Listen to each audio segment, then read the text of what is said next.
Technical difficulties. Hi, meow meow. Kitten has highs. Good morning. Good morning. Good morning, everyone. Welcome to another episode of Spilling Tea. I'm your host, Tiffany Daniels, and it is hot as fuck in Missouri today. We are going back to that horrible world known as the JRC, but before we do, the usual disclaimers. You are going to find the link to the article the JRC doesn't want you to read. So much so that they have threatened a small, not even $10,000 in profit a year, non-for-profit started by autistics for autistics called NeuroClastic. This is the group that authored an article in 2021 where they surveyed over 900 ABA professionals regards to the quote-unquote treatment program at the JRC. So because we be petty, we include that link to that article. Please read and share on all social media. We also include their public statement in regards to the threat from the JRC. And also down at the bottom of the description box, we have their GoFundMe link to help crowdfund them in case the JRC decides to see through their threat. If you can't give, please share on all social media, okay? We also have the other pertinent links to the Stop the Shocks campaign, including Autistic Hoya's massive archive on the subject, the templates, and the ever-present, self-explanatory, change.org, shut the Judge Rotenberg Center down petition. When we discuss the JRC, folks, you're going to hear vivid descriptions of and catch clips of surveillance footage of people with disabilities being tortured and abused via young children. Please use your headphones, all right? Okay. It is 8:01 a.m. in the morning. I'm a wee bit more awake than usual, but I'm like stressed to my gills. So, if I stumble over my words, folks, apologies in advance, alright? Okay, so we're going to where we left off yesterday morning in the special pile of fucking stupid where they don't think that direct care staff need to be properly certified. Let's see more of this stupid garbage file and the hole that they continue to dig for themselves. The JRC keeps digging with this report. I'm going to be convinced that they made their way to China. A review of the staff development plan indicates minimal, if any, training on student characteristics.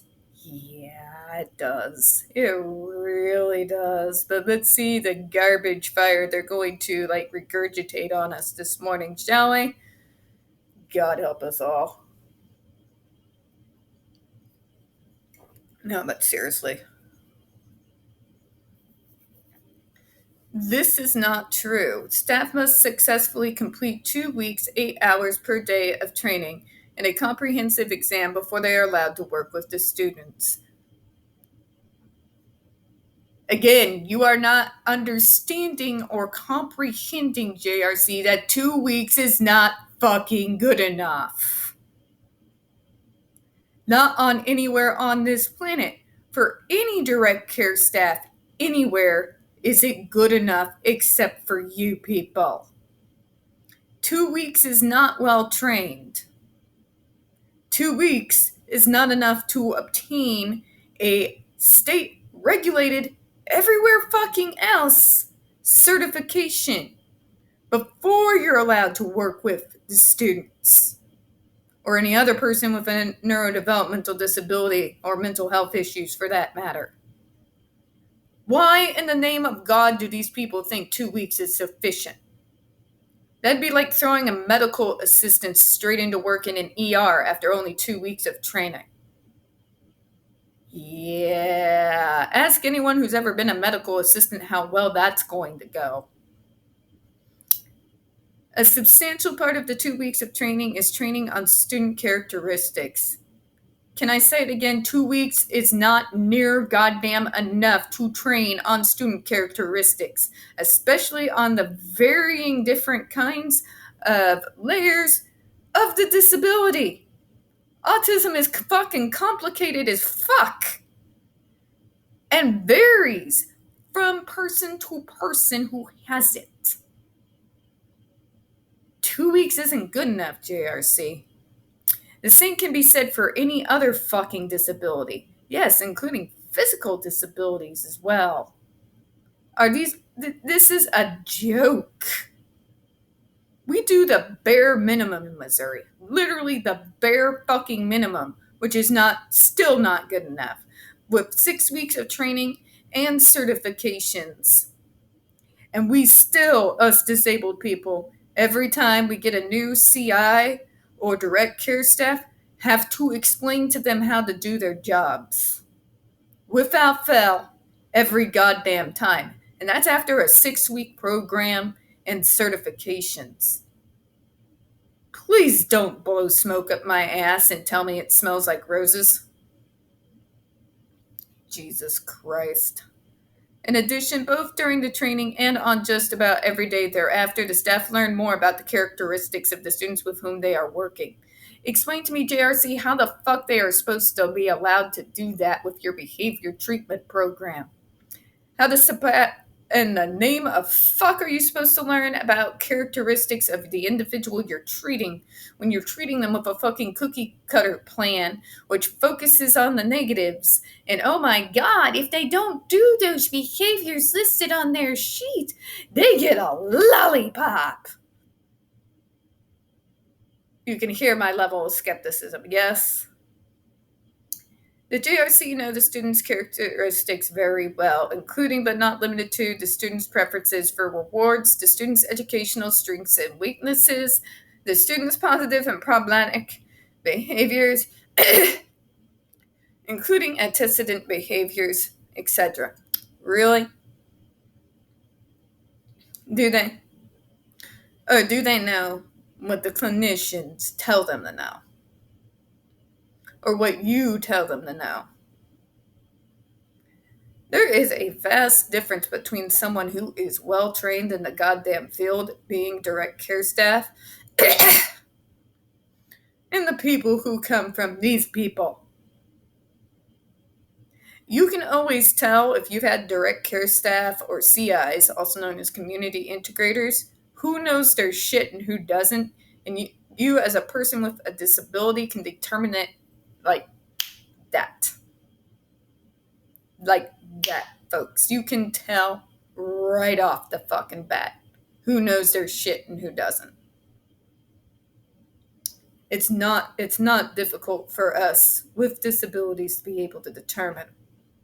And I can tell you right fucking goddamn now, a good majority of those who knew their job with me did outside fucking research. They had to, because again, even the 6 weeks training with the required certifications, it still wasn't a fucking enough to be able to get them ready for their jobs, particularly with the particular consumers and their exact disabilities that they were getting ready to deal with. For those who wanted to do their actual due diligence before they took on a new consumer, would actually go and do their own fucking homework. Just saying. And you're trying to tell me 2 weeks is good enough when someone with 6 weeks and the proper certification still has to have their job explained to them a good majority of the time. You're going to sit there and tell me in a 2-week period someone can learn all about the strengths, the weaknesses, the positive, and the negative. No, Karen. No. But the JRC is going to tell you, but the behavioral sheet doesn't teach you anything about an individual person or their disability. It tells you the ableistic, psychotic view of that individual. And you're supposed to follow that behavioral plan blindly. Yeah, my ass.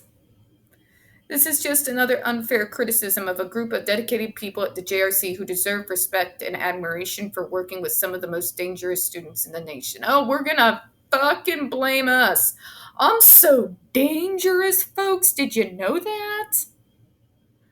I'm just a horrible, completely psychotic, batshit out of my head person ever. I'm just gonna go on a spree and just start pinching people's eyes and gouging their eyes out and then turn them into jelly that I put on my toast. Please. Please. What danger was Andre McCollins for not wanting to take off his coat, JRC? He was not being agitated. He was not threatening anyone, and you treated him as less than a fucking animal.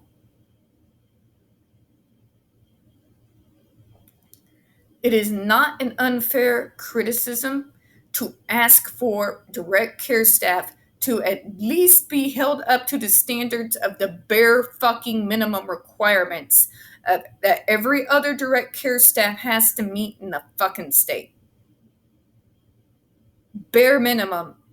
And I still had to explain to each CI what their job was. Many of us who have direct care staff or CIs had to do the same.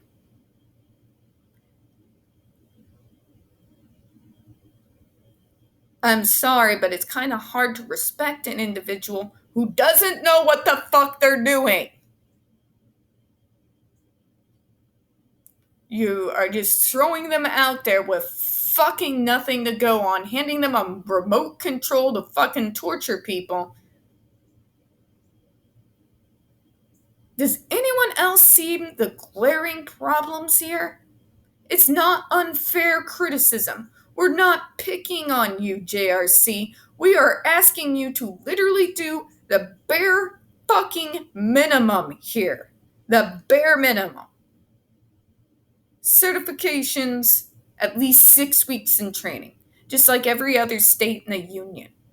Which, by the way, is still by far not fucking good enough. But you refuse to even do the bare minimum, and you're going to gaslight us and tell us 2 weeks of training is enough to deal with, as you say, the most dangerous students in the nation. Okay, if we're so horrible, JRC, if we are just so out of goddamn control, what in the name of God makes you think that 2 weeks is going to be near good enough to be able to handle the types of situations a direct care staff may find themselves in? Does this make sense to anyone? Let's play devil's advocate for a minute. Let's say JRC is right. And every student in there is goddamn violent, psychotic, psychopathic, cuckoo for goddamn Cocoa Puffs, pooping in the bed and trying to kill you, psycho. What in the name of fucking God makes you think that 2 weeks of training is going to make any direct care staff ready for that shit? Just saying. Just saying. Functional behavior assessment. See comments below on our building of the issue of functioning behavior assessments. Reinforcement. Accelerating consequences are discussed in the training manual. They're part of the JRC's training and in-service training. Yeah, they get more fucking training on how to torture us than they actually do on how to handle us. They literally get more fucking training on how to goddamn torture us than to how to actually help us. They get more training on how to torture us than on reasonable accommodations and assistive devices. I want you to think about that for 5 minutes. The JRC staff clearly enjoy the major part of their job, which requires them to give students their rewards, and often involves the staff taking students on field trips such as amusement parks, ball games, etc. But what they're not going to tell you that those field trips that neurotypicals just fucking get, we have to earn. Kind of like every bite of food. The staff are also required to let clinicians know when the students express an interest in a new reward so that the clinician can incorporate the new reward into the treatment plan. The JRC staff do a great job with this. Oh, for fuck's sake. You mean where they make you earn the right to be able to practice an instrument?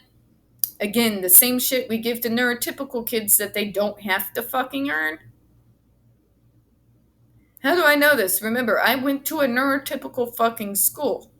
I wasn't diagnosed till late in life.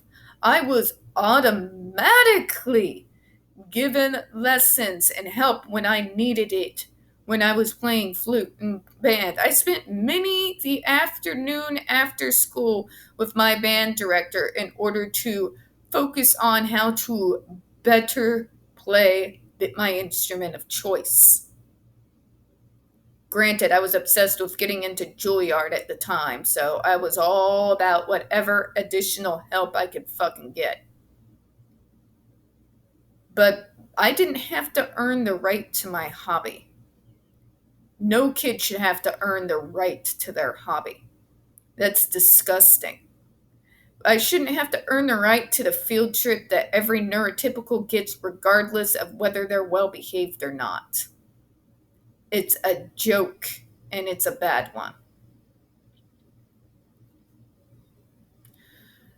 I'm actually going to kind of end on this one here. You see how they view us, yes? We have to earn the right to have the same types of lives that neurotypical children are just granted regardless of what type of fucking behaviors they had. And JRC, if you think these quote unquote normal kids don't have behaviors, try living and growing up with them. Out of all the kids, and God knows I had my issues, I was the one that got in the least amount of trouble. The least amount of trouble. Not the most, like the JRC is trying to tell you here. The least.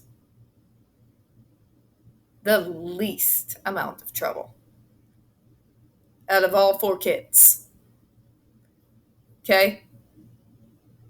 Okay? For the love of God. And because I went to neurotypical school, I didn't have to earn field trips. I didn't have to earn the right to pursue my hobbies. Hobbies who basically saved my fucking social life in school, by the way.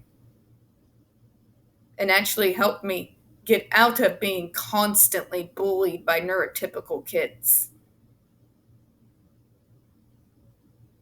You know?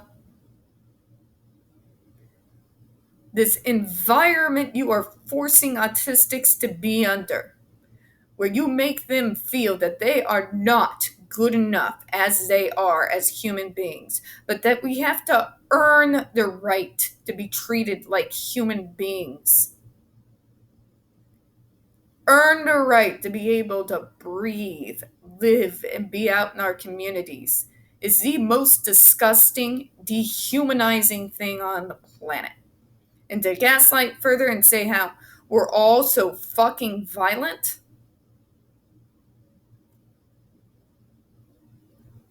yeah.